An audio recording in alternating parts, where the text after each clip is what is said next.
nongere mbifurize igitondo cyiza mwe mwese tubana umunsi ku munsi ku murongo wacu wa Vibes and Talk, by'umwihariko nitwa Iradukunda Kevin Junior, nkaba nibera mu muziki ndetse na siporo. Uyu munsi hano rero ndagira ngo tuganire ndetse tugire n'ibintu dushima ku banyarwanda, ndetse turebere hamwe intsinzi y'umwe mu banyarwanda babogoshe hano mu Rwanda mumenyereye cyane. Ni umwogoshi ukorera hano mu mujyi, rero akaba ari umwogoshi wakamejeje kabisa, azi uburyohe bwo kogosha, azi icyo bita imashini ku rwego ruri hejuru. Ndagira ngo tuze kuganira ibintu bigera kuri bitatu byonyine. Turaza kureba kugira ngo umuntu byibuze akugirire icyizere, ube yakemera kuza kugira ngo umwogoshe, kugira ngo mukorane, ubundi turebe nk'umuntu w'icyamamare ukomeye urwanirwa na benshi,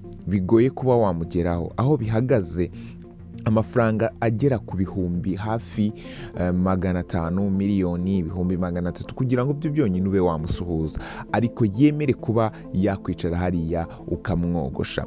Nta kindi ngira ngo tugaruke kumwe mu bantu mumenyereye cyane muri ino industry yacu, yagiye akora indirimbo nyinshi cyane, ndetse yagiye afasha abahanzi benshi cyane mu kubakora icyo bita haircut. Uyu yitwa Wamuniga.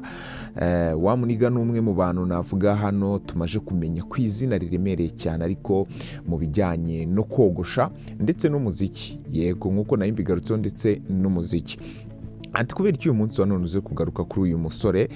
Uyu musore hari ibyo namaje kumuvumburamo bitandukanye, nkurikije iminsi maze mukurikirana kugira ngo mbashe kumumenya, ndetse mbashe no kumenya imiterere ye, imyitwarire ye, imikorere ye, ndetse n'urukundo afitiye akazi ke k'ubwogoshi. Dusubiye inyuma gatoya, mu busanzwe akazi k'ubwogoshi ni akazi abantu benshi bakunze kumva ko nta mafaranga abamo buriya, cyangwa se ari akazi utakora ngo utere imbere, ari akazi utakora ngo ubone amafaranga nk'uko ubyifuza. Ariko iyo ukurikiranye urugendo from zero to wenda navuga to hero, kubera yuko uyu munsi wa none ndaje mwite hero, kubera yuko impamvu ndi bumwite hero ndaza kuyisorezaho. From zero to hero rero byerekana ko wa mwuga ari umwuga mwiza, kandi ari umwuga ushobora kubeshaho buri umwe wese. Turabafite abogoshi benshi hano mu mujyi, ndetse bazi no kogosha.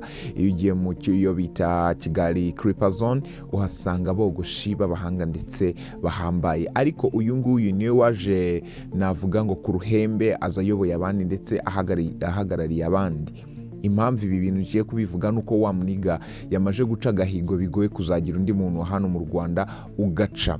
Iyi ni nyuma y'uko uwitwa Davido yari afite igitaramo hano iwacu mu Rwanda ku itariki 5, ngira ngo ni nabwo yahuye na Wamuniga, arangije amukora icyo bita haircut. Mu magambo ya Wamuniga yagiye atangaza, mwagiye mukurikirana ibiganiro yagiye akora, ariko iyo ukurikiranye amagambo yagiye avuga, ni ibigaragaza ko kuba Wamuniga we ubwe yarahuye na Davido akamwogosha nta kintu cya danje cyari kirimo, ariko we abifata wenda nk'ibintu byiza, ndetse nk'ibintu byamwongereye indi value, cyangwa se akandi gaciro ku kazi akora, cyangwa se ku murimo akora. Ariko we akavuga ko kuba yarogoshe Davido ari ibintu byiza cyane, ndetse yanishimiye, ariko agahakana ko uwitwa Davido atamuhaye amafaranga menshi, kuko atari we wamuhaye amafaranga menshi. Abantu benshi bakunze kuvuga ko uwitwa Davido iyo umwogoshe aguhereza ibihumbi 10 by'idolari, ariko ukibaza ngo aya mafaranga kuko yayishyuye Wamuniga. Wamuniga wavuga ko uwitwa David atari we muntu wamuhaye amafaranga menshi, kandi yaba yaramuhaye ibihumbi 10 by'idolari, bishatse kuvuga ngo uyu Wamuniga Davido niwe muntu wari kuba umuhaye amafaranga menshi afatika, ariko suko byagenze, sibyo? Icyo ni kimwe mu byo Wamuniga yatangaje, ko David atamuhaye amafaranga menshi. Icya kabiri yatangaje ko uwitwa Davido muri chambre ye yo muri kumwe aba ari umuntu umeze gute, aba ari umuntu uri hambo, woroheje ubuzima, ari umuntu nyine usanzwe nk'uko wagenda ukabona n'abandi batandukanye, sibyo? Icyo ni kimwe mu kintu yatangaje, ariko akavuga ko timu ye, cyangwa se management ye imufasha mu muziki. Sometime ari bo bantu bakomeza ibintu bitewe nuko buri wese aba agomba kuzuza inshingano je kugira ngo ibintu by'umuhanzi bigende neza. Ubwo harimo bodyguard, harimo abacunga umutekano, harimo management ye, harimo nyine abantu benshi, abarimo abantu benshi, abashinzwe umuziki, abashinzwe ibitaramo, abashinzwe amafaranga, ibyo byose timu ye Wamuniga agasobanura ko we mu gihe gito yahuye na Davido ibyo bintu yabashe kubibona, yabonye ko ari ikintu nyine gikomeye cyane kuba wahura nawe kubera timu ye. Ikindi kintu Wamuniga avuga yuko uwitwa Davido ari umuntu nyine utaganira menshi, umuntu utaganira menshi kubera yuko mu gihe yamaze ari kumwogosha, murabizi iyo uri kogosha umuntu sometimes wamuganira mutera blague, ariko uyu Wamuniga akavuga ko byanga bikunda yagombaga kuba ari kuvuga makeya, kuko biranasanzwe ko Wamuniga n'ubundi adakunze kuvuga. Ubwo rero yari yahuye na Davido w'umustar, kandi umustar ntago ari ugupfa kuvugisha buri muntu wese ubonye, reka bari abantu baba babayeho ubuzima bwabo nyine, ubuzima nyine bakwiye kubana n'abantu babo baba hafi umunsi ku munsi. So Wamuniga yavuga ko baganiriye amagambo atageze kuri 5 baganiye amagambo atageze kuri 5. Ubwo ngubwo urumva ni ukumubaza where are you from, uturuka hehe, Wamuniga akamusubiza ese ko kuri umunyarwanda, yego. Ubwo birumva ko nta magambo abarika, sibyo? Ubundi Davido akajya acishamo akagongera akamubaza n'utundi tuntu tugiye dutandukanye. So ubwo uri kumva ko rero iyi ngiyi ni ikintu gikomeye cyane navuga ngo Wamuniga agezeho. Ni nyuma yuko uyu Wamuniga nk'uko muri kugenda mubibona ku mafoto yogoshe abantu benshi batandukanye hano muri East Africa. Navuga ngo uyu ni umwe mu bantu ba mbere muri iyi East Africa mu kogosha. Ni iki kintu ntago ndi buze kubura kukivuga, bitewe nuko iyo turebye abandi bantu benshi bagiye bogosha, dusanga Wamuniga nawe ari mu bantu bakomeye bogoshe abastari. Iyo duhereye hano iwacu mu Rwanda tubona abastari batandukanye, harimo nka Bruce Melody itaha iwacu, ari we niba abantu mwakurikiranye ikiganiro Wamuniga yakoreye ku Isimbi yabivuzemo cyane ukuntu yahuye na Bruce Melody akaba amubwira ati cara nyabuna urahari umukiriya wagutanze. Ni ibintu bikomeye cyane. Tubonamo Run Up, tukabonamo witwa Element L, ndetse tukabonamo witwa Titi Brown, dufitemo Beyonce, dufitemo n'abandi benshi batandukanye. So aba bose rero yagiye abogosha, dufitemo ba Juno Kizigenza, ni ibintu byiza cyane.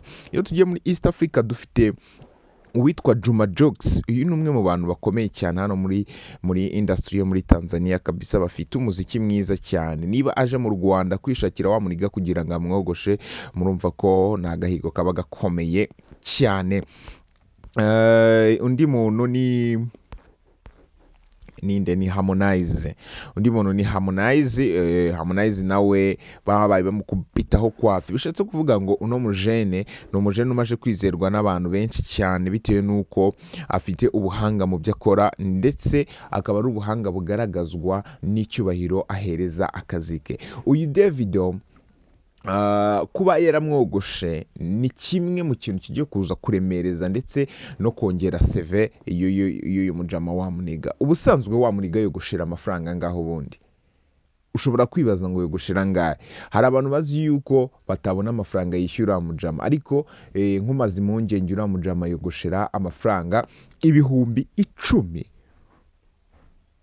kandi akorera buri muntu wese ugiye umugana aramukorera ndetse akamukorera neza. Uyu rero navuga ko ari ikintu gikomeye cyane, ndetse navuga ko CV ye iremereye. N'abandi bose bazaza mu Rwanda icyo nzi ko bagomba kuza gushaka uyu nguyu wogoshe cyangwa se wakoze ku mutwe icyamamare Davido. Ubwo rero bishatse kuvuga ngo congratulations kuri Wamuniga, kandi ababere isomo. Niba uri umukwaferi, niba wogosha, akubera isomo umenye ko ukwiye gukuza umwuga wawe, ndetse uwo mwuga ukora ushobora kugira byinshi ugufasha, ushobora kukubeshaho, ushobora kukwinjiza amafaranga ahambaye. ushobora kuguhuza n'abantu, ushobora kugira connection nini ndetse n'ibindi byinshi cyane.